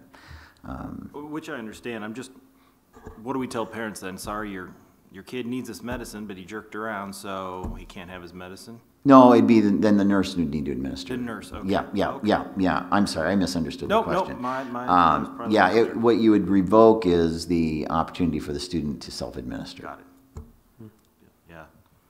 I sense this is really targeted potentially for a little bit older student who's able to administer. This might be targeted for a kindergarten student, as an example. This would need to be targeted to when a student has taken on the responsibility of their insulin care. And I'm not sure, Tammy, what age for some kids that may be, but it would be one of those things the parent would have to feel that they're ready and are doing it. Okay. Yeah, and it is not about, oh, now the school nurse doesn't have to do it, but it is about, you know, many of these kids are managing their condition the other 16, 17 hours a day, yeah. And we just want to be able to continue that for them, and also give them that independence. Well, and you wonder about like a burly football player or something. My wife's cousin played football and was diabetic, but having to go into the nurse for a shot, yeah, might engender a little ostracism among his or her peers. Yeah, and humiliating isn't the right word, but you know, when you can be in control of your situation, I think it lends maybe a little more respect for the situation. Absolutely. So. And again, this is our school nurses worked on this policy, and This certainly should not be taken as we are not going to be, or that we're lessening the amount of care we give students. We're just continuing what they probably are doing the rest of the time. And one other question, have we had legal vet it? That is a good question. I believe that it does go through each of the legislative, what the legislature laid out. Fair enough. I would move to approve this regulation. Is there a second? I'll second. It's been moved and seconded to approve the policy 505.4, student medication administration, specifically to diabetic self-medication consent. Is there any other discussion? Hearing none, all those in favor, please signify by saying aye. Aye. And opposed? Item number G carries. Takes us to item H, memorandum of agreement for college credit courses for high school students with Eastern Iowa Community College. And this almost probably could be a consent agenda item, and we do it every year. It is the agreement that all of the schools in the system sign off on. It's you know, what will our responsibilities and student responsibilities and the college's responsibilities in providing these. And obviously we encourage it. It's a great thing for our students, and MCC has been a great partner for us. Okay. So moved. Seconded. It's been moved and seconded to approve the memorandum of agreement for college credit courses for the high school students with Eastern Iowa Community College. Is there any other discussion? Hearing none, all those in favor, please signify by saying aye. Aye. And opposed? And the motion carries. The next item is to possibly award printer copier managed print services, RFP, to Macro. Do we have a video for this? Or, I'm sorry, it's Marco. Oh, I don't know if I Marco, spelled it wrong, sorry. but it is pronounced Marco. Sorry about that. Okay, so no, there's no video. Sorry about that. It could have been your most challenging part. Nobody wants to see me on the big screen. I'm sorry. Okay, so what I'm talking about here tonight is moving Muscatine schools towards a managed print system throughout the district. Managed printing, create easy billing tracking, reduce the time involved in managing our printer fleet. So we did this assessment looking at ways to save general fund dollars that are non-salary and benefit related, okay? So as well as, so currently our staff, you know, they have authority to make printer, toner purchasing decisions without knowing really how it affects our overall budget.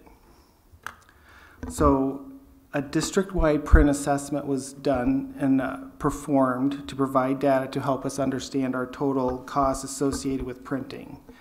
So having this better understanding of the print environment will help reduce our overall print waste throughout the district. And we did this assessment back around May the 9th. The objective of the assessment was to make recommendations that will improve the management of the print fleet while driving down our cost. So the assessment helped us uncover several things. Maybe they're surprising to you, maybe they're not. We had over 174 total devices in our district throughout all of our buildings, many of them in close proximity to each other. So the same make and model of a printer in offices right next door to each other, or same type of device within walking proximity with each other. So it was all kind of brought to light when a map was brought to us, color coding all these different devices, and then different pods throughout all of our buildings. There were 68 unique, so different models of printer copiers. We print on average over 856,000 black and white copies, and then another 17,700 color prints per month. So costing that out, we used all the different makes and models of printers, figured out, you know, there's a place you can look to see what is the cost per print on all of these devices. We used the estimated cost of the actual devices to come up with, we're spending about $9,000 per month printing, okay? And that would include the cost of devices and such, kind of depreciated out over 5 years. So our goal was to standardize down to 2 brands of printer copiers.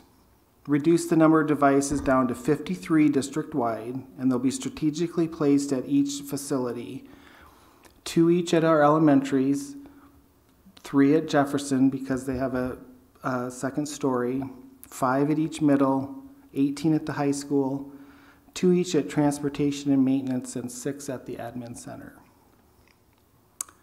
Utilizing a combination of printer management software, so there's a software called PaperCut, our key card, also known as proximity card readers, to allow walk-up printing, create easy billing and tracking, and reduce the time involved in managing our printer fleet.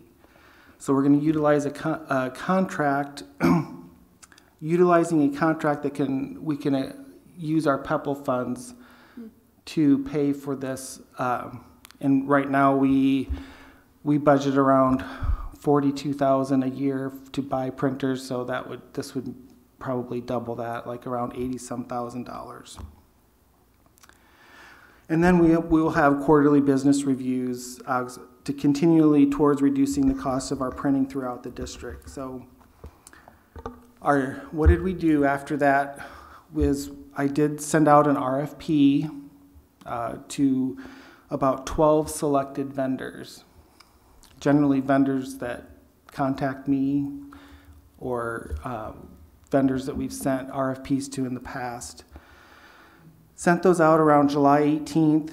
I had 6 vendors reply with 9 different proposals. So some vendors gave me 3, some vendors gave me 2 proposals. Okay, they were received by Scott and I. We reviewed them. So we're coming back now with the recommendation to go with Marco. The cost around $7,110 per month. So this would be a 3-year agreement, and implementation, I mean, if this passes tonight, implementing this is going to take a couple months. There'll be obviously training, there's other behind the scenes stuff that needs to get done to implement this. And again, looking for general fund savings, which would be around $50,000 a year is what we pay right now out of the general fund for printing. And Tom, what did you say the cost per month? I'm sorry. Right now, or the new system? The RFP is $7,110.59 a month.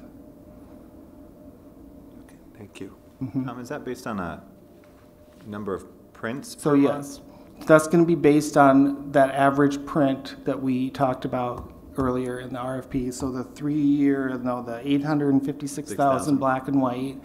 So what we'll do is after a year's time, so managing it, obviously we get reports monthly, and then making sure that we stay on target with that. So at the end of the year, basically, we would have to pay extra if we go over, I'll say 856,000 times 12, whatever that is that rate that we would pay over significantly more, or is it reasonably close to the same cost per print? You don't want 7 to go to 12 or whatever. I have a rate of what the cost per print is, and it depends on if it's a copy or a printer, and it's like 0.0038 per black and white copy over that 856 or that's reasonably close to what the rate is. The 7, or is it double or triple, or? I don't know if I'm following your question. So whatever the rate now. If it goes over what the price per copy in that 800 and some thousand, how does it compare to the cost of a copy if you go over the 800,000. I don't know that answer. Do you guys know that answer? It's the same rate, whether it's included or not. Okay. These guys are the vendors, by the way, in the back of the room. It's the same rate to go over the 7,100 or whatever. Same per print rate or whatever. Okay. Now, is there an escalator built into the price so that the second year it's a little bit more in the third year? Is it 71 all 36 months? It's all 36 months is the same rate. Okay. And do I get notified if I've made over my allotted, however many copies that I get to make? There isn't a plan to allot staff members copies. Okay. So it will be monitoring the total.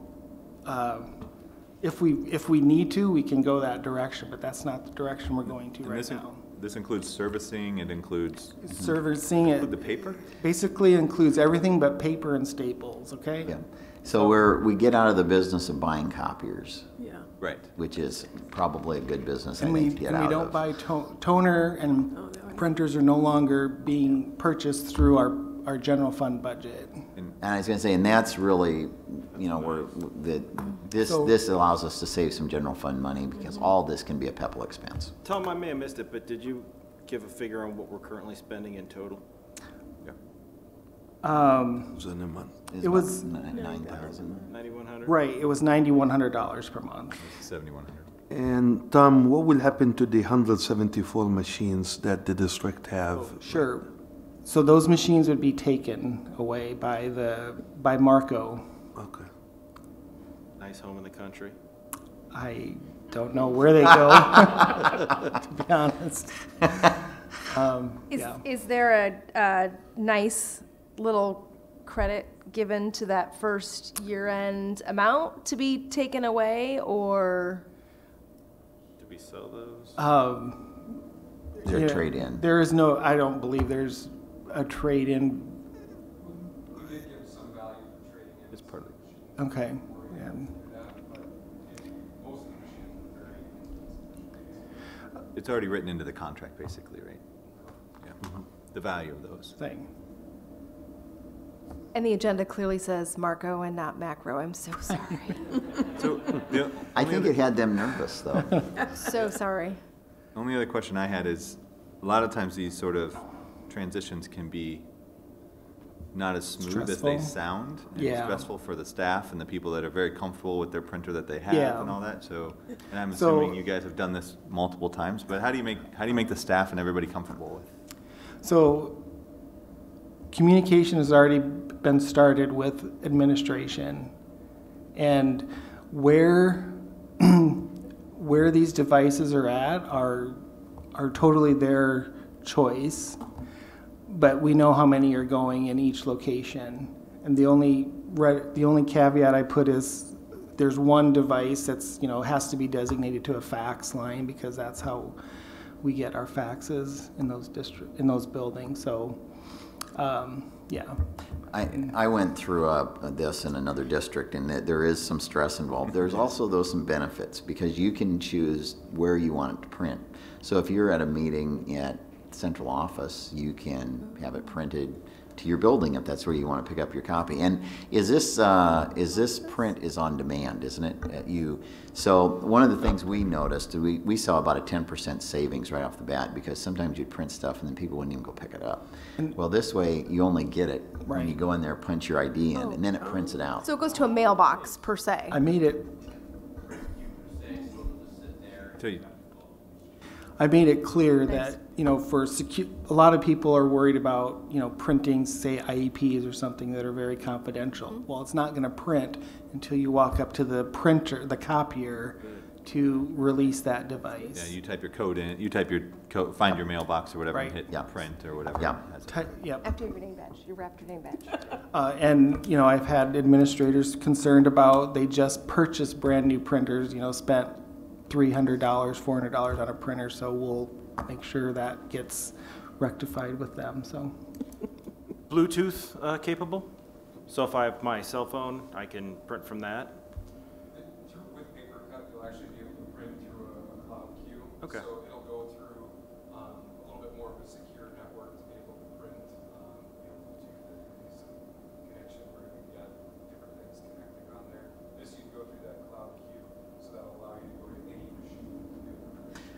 Sounds good. Would you be able to, from home, send it there to pick up the next day? That would be something that we'd have to work through. I mean, that is a potential, if you'd like to do that instead of we'd have to work these out. How is it printing brackets for the tournament? And a video, Scott. We'd like a video of that too. Well, we're asking Picture for the stuff. cloud, you know.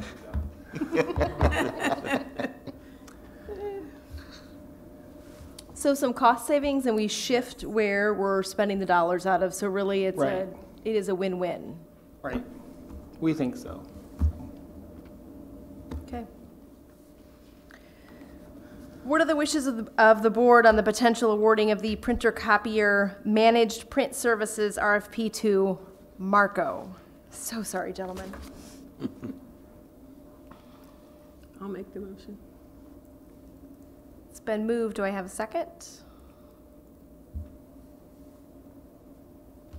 I second that. I thought it was going to be rock, paper, scissors down there. For, all right, and it's been moved and seconded to approve as presented. Is there any further discussion? I will say that sounds like a great system. I'm excited about it. I don't like the idea of investing $250,000 without having something in my packet to look at, see a comparison. So I'm going to be voting no just to reflect that, but I do think it's a good system from what I hear. Okay. Anything else? All those in favor, please signify by saying aye. Aye. Aye. And opposed? Nay. And the motion carries.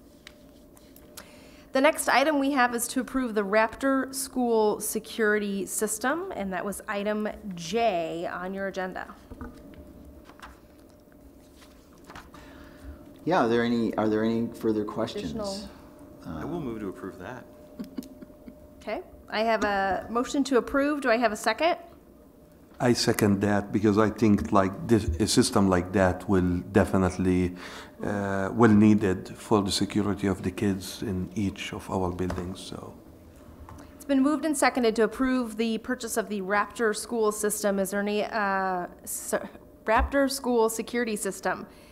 Clearly, I'm struggling with my reading tonight a little bit. Is there any other discussion on that topic? And if not, all those in favor, please signify by saying aye. Aye. Aye. And opposed? And the motion carries. Under our action items, the next item that we have is the authorization for our board secretary to publish a notice of intent to appoint a person to fill the board vacancy in the district's publication of record. So earlier in our meeting, the first thing we did is we accepted the resignation of board member Tim Bauer.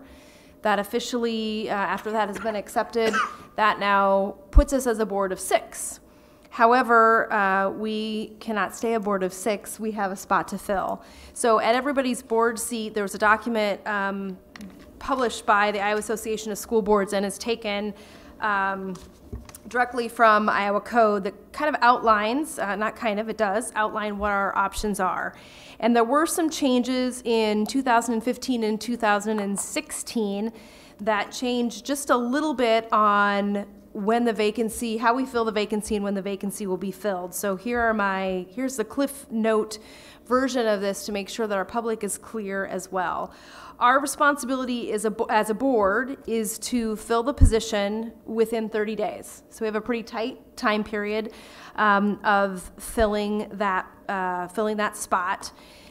The appointment, if for some reason we are not able to do that within 30 days, that would push us to be required to have a special election, which would incur cost to our taxpayers, and also working with Leslie Sewell and our county auditor or city auditor a little bit on a time frame, because we don't get to just pick when we want to have an election. There are some rules and regulations behind that. So I think ideally, appointing a board member within those first 30 days to fill the spot until next November of 2019. And the reason I say that, school board elections have now been moved from the September timeframe, beginning next year, to November. So that would take us to having an open spot on the ballot in November of 2019, and an individual would need to specifically say they want to run for the remainder of that term, which would be a 2-year term. There will be other board seats open as well. Those can be at large, if you will, but the 2-year seat has to be, you have to specify that when you're running that it's a 2-year seat. That's a lot of dates and a lot of rules. So the recommendation that I would encourage us to look at is giving a 2-week window to let members of the community step forward that would be willing to serve for that year. If we were able to select someone at our September meeting, they would be able to join us at our October meeting. Then that would take us from October of 18 through November of 2019. So we're essentially looking for someone for about a year. 2 weeks from today would take us to August 24th, right about school starting time, which is not a crazy time for anyone here, but to submit that, and I would recommend that all of those go directly to the board office, to our board secretary. Lisa Mosier-Bunn could take all of that information in with potentially a resume and a cover letter to give us some information to review at our next meeting. Madam President, just one comment on that, and that was I would recommend maybe changing that from 14 days to perhaps the end of that week, and the reason being is because the electors will have 14 days in which to file a petition. That I think they have to get about 321 signatures, if I remember correctly. But I think it'd probably be better to have it clear by the time the window for making applications closes that whether there will or will not be a special election. That'd be my only thought there. So that would take us out, 1, 2, 3. Plus the end of the week is kind of a nice cut to the 31st. And that still gives us, you know, at least a week to consider all of the applications, 10 days. Yeah, you'll have a little less than 10 days. We've got the Labor Day weekend in there, right? And we'll need to just do some verification to make sure that anyone that submits is a resident. So if the board is in agreement, that's going to, we'll shorten our window for review a little bit. And again, I think we're welcome to review that information independently that is received, but the decision, of course, would be made here at the board table. And I believe there's nothing that would prevent us from looking over applications received before then. Is that right? No. So if someone gets it in early, we could still take the full time to look at it. Just, right. Right. Okay. I'm fine with extending it for the extra few days, if that works. So I guess I would move to publish the notice of intent to appoint the person to fill Tim's vacancy with applications accepted up to 5 p.m. on August 31st at the board office by Ms. Mosier.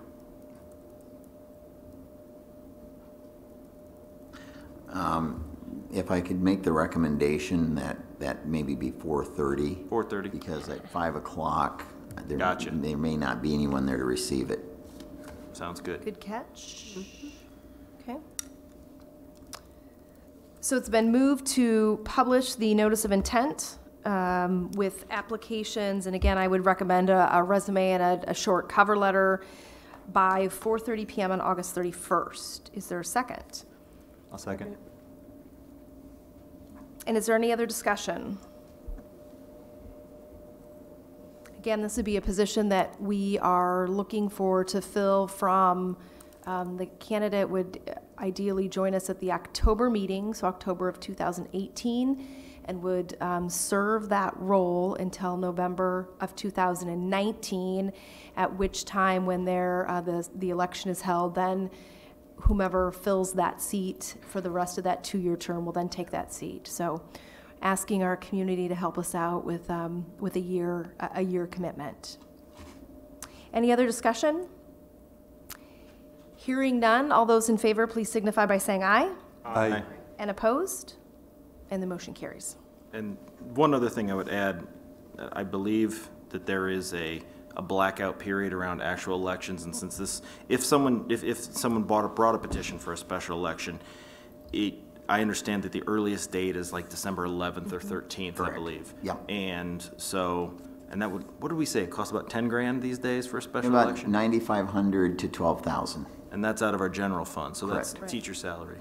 Right. So, And then that individual, should that happen, then you're looking at January to joining the board, and then you have, till November. yeah, so We would- can't we advocate lose valuable one time. way or another, but there are certainly pros to doing it this way. Would that special election, though, only last till November, or could Yes. it last the entire 3? Oh, wait, no. No, the special election, then, last they would forever. serve the entire term. That's right, my Oh. bad. Yeah. Yeah, Yeah. my bad. All right. I think that's the majority of our heavy lifting, because next we get to move to discussion and information items, and I think we get to talk about June financials. I missed the second. Director Finn. Thank you.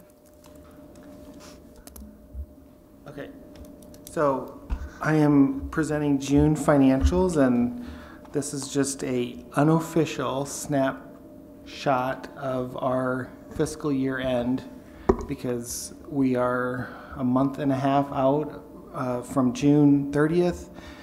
We're spending a lot of time making sure we get all of our revenue recognized that we need to in June in fiscal year 18, as well as those expenditures. So we've done a large majority of that here. So the ending treasurer's report preliminarily 33.8 million. End of fiscal 17, we were about at 30.5 million. So the next 3 pages are our general fund, basically budgets from month to month, actual revenue and expenditures. So I'm going to focus on the very far right-hand column. Right now, total revenues around 56 million, total expenditures 55.5 million. There's just some more revenue or expenditures I know we'll be recognizing yet, but it's not going to sway these numbers by the millions of dollars either way. So I'm going to skip to the unspent authorized budget page. So this is the far right-hand column, estimated fiscal 18. I'll just make 3 points on this page. Line 16, this is the SBRC modified supplemental amount for LEP costs. So we kind of know that every year besides special ed, the other area, if we overspend, we are allowed to ask for that authority. And so this fall, we'll be asking for that around $630,000 more spent in LEP than what was received. So line 19, I threw in a figure of a positive special ed balance. So I wanted to point out there that last year in fiscal 17, we received about $509,000 in Medicaid revenue, Medicaid claiming. Fiscal 18, that number is $635,000. So up another $135,000. So I'm just being probably very conservative, thinking that, well, we're going to probably have another positive balance, but that's not necessarily a bad thing. We're just replacing federal dollars with what we get from the state. So we may have to send money back to the state. And then I'll point out line 29, that's our miscellaneous revenue. And actually, I'll point out the last line about unspent authorized budget being right at where we ended last year. So I think, again, I don't think these are all unofficial, okay? Nothing's official yet, but I think we're going to end fairly decent the fiscal year in the general fund. Any questions on the general fund? Or Tom, I see the estimated amount for the instructional support levy is going to actually go down a little tiny bit. So that's the 27. And that number really hasn't changed. The valuation change? Yeah, I'll figure that out and let you know. I don't know off the top of my head why that's different. So cool, thanks. Yep. The next few pages are activity fund balances. I have no comments on that unless you guys have questions. And then the last page is school nutrition. You saw that last month through May, there were no, obviously, school sales in May because we didn't, or June, because we didn't have school, but just put in kind of June revenues and expenses for the nutrition fund. So that's it. Any questions for Tom? Tom, thank you. Yep. I've got several announcements, and I'm going to run through the list of dates of things that you'll all want to remember. Our new teachers will report August 14th through August 16th. August 17th is our Teacher Quality in-Service Day. August 20th is our Super in-Service for our staff, and all teachers will report that day. August 22nd is Back to School Night for Franklin, Grant, Jefferson, Madison, Mulberry, Central Middle School, West Middle School, and Muscatine High School.